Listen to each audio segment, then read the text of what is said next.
a pleasure to present to you Dr. Martin Luther King, Jr.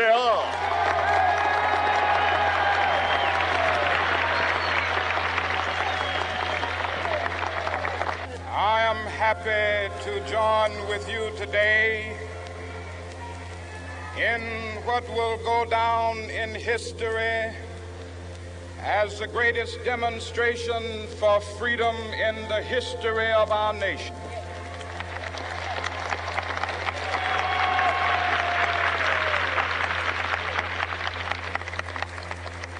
Five score years ago, a great American in whose symbolic shadow we stand today signed the Emancipation Proclamation. This momentous decree came as a great beacon light of hope to millions of Negro slaves who had been seared in the flames of withering injustice. It came as a joyous daybreak to end the long night of their captivity. But 100 years later, the Negro still is not free. 100 years later, the life of the Negro is still sadly crippled by the manacles of segregation and the chains of discrimination. 100 years later, the Negro lives on a lonely island of poverty in the midst of a vast ocean of material prosperity. 100 years later, the Negro is still languished in the corners of American society and finds himself in exile in his own land. And so we've come here today to dramatize a shameful condition. In a sense, we've come to our nation's capital to cash a check. When the architects of our republic wrote the magnificent words of the Constitution and the Declaration of Independence, they were signing a promissory note to which every American was to fall heir. This note was a promise that all men, yes, black men as well as white men, would be guaranteed the unalienable rights of life, liberty, and the pursuit of happiness.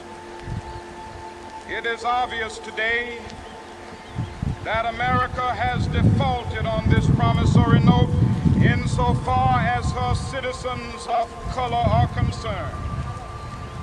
Instead of honoring this sacred obligation, America has given the Negro people a bad check, a check which has come back marked insufficient funds.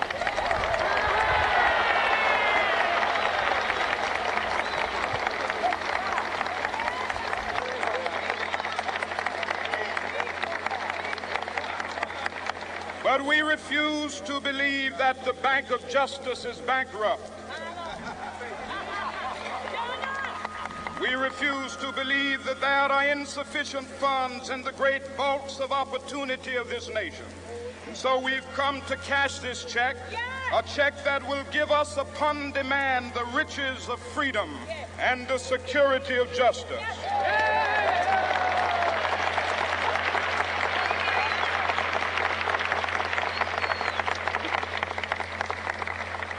We have also come to this hallowed spot to remind America of the fierce urgency of now. This is no time to engage in the luxury of cooling off or to take the tranquilizing drug of gradualism.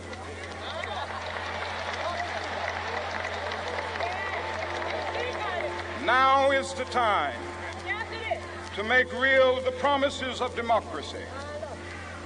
Now is the time to rise from the dark and desolate valley of segregation to the sunlit path of racial justice. Now is the time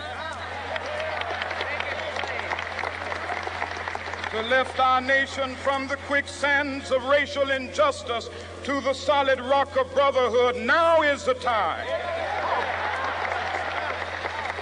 to make justice a reality for all of God's children. It would be fatal for the nation to overlook the urgency of the moment. This sweltering summit of the Negro's legitimate discontent will not pass until that is an invigorating autumn of freedom and equality. 1963 is not an end, but a beginning. Those who hope that the Negro needed to blow off steam and will now be content will have a rude awakening if the nation returns to business as usual.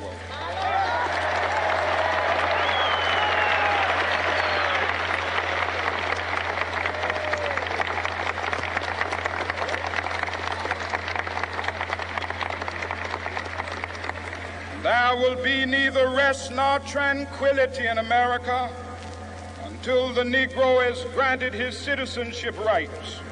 The whirlwinds of revolt will continue to shake the foundations of our nation until the bright day of justice emerges. That is something that I must say to my people who stand on the warm threshold which leads into the palace of justice. In the process of gaining our rightful place, we must not be guilty of wrongful deeds. Let us not seek to satisfy our thirst for freedom by drinking from the cup of bitterness and hatred.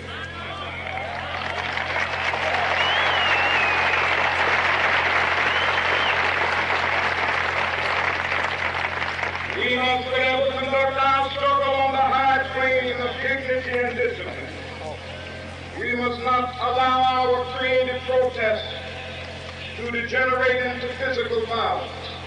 Again and again, we must rise to the majestic heights of meeting physical force with soul force. The marvelous new militancy which has engulfed the Negro community must not lead us to a distrust of all white people.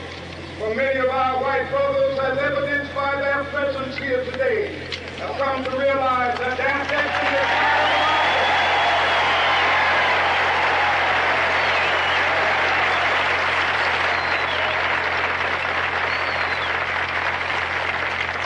They have come to realize that their freedom is inextricably bound to our freedom. We cannot walk alone.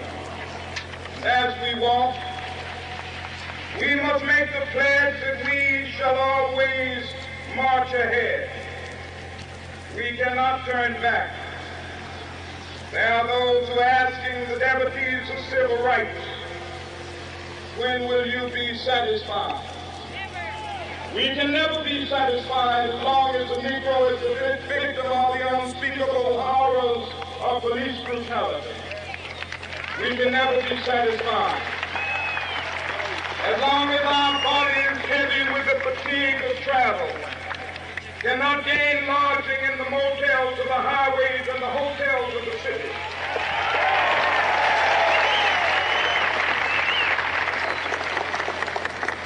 We cannot be satisfied as long as a Negro in Mississippi cannot vote and a Negro in New York believes he has nothing for which to vote.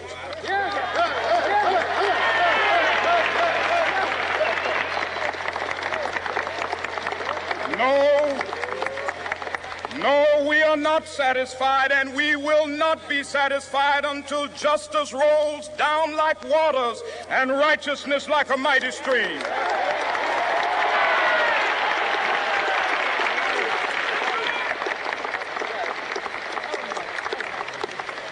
I am not unmindful that some of you have come here out of great trials and tribulations. Some of you have come fresh from narrow jail cells. Some of you have come from areas where your quest for freedom left you battered by the storms of persecution and staggered by the winds of police brutality. You have been the veterans of creative suffering. Continue to work with the faith that unearned suffering is redemptive. Go back to Mississippi.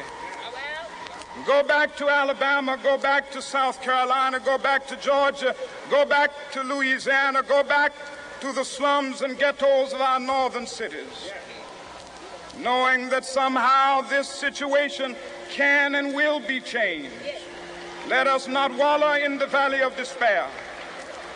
I say to you today, my friends,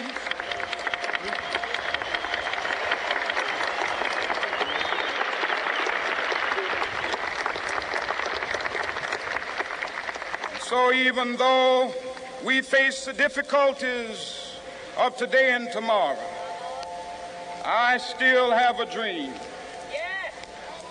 It is a dream deeply rooted in the American dream. I have a dream that one day this nation will rise up and live out the true meaning of its creed.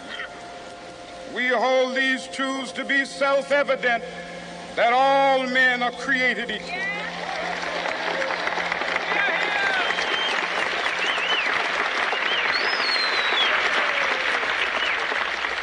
I have a dream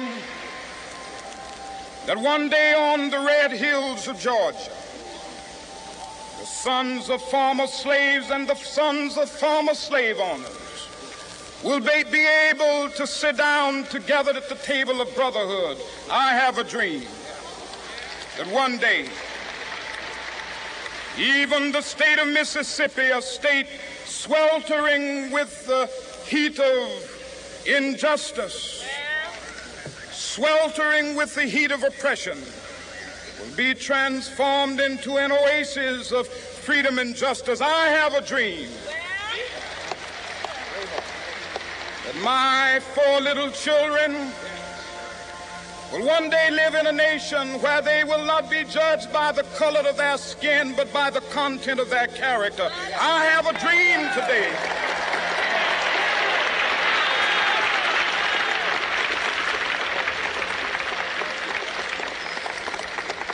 I have a dream that one day down in Alabama, with its vicious racists, with its governor having his lips dripping with the words of interposition and nullification, one day right there in Alabama, little black boys and black girls will be able to join hands with little white boys and white girls as sisters and brothers. I have a dream today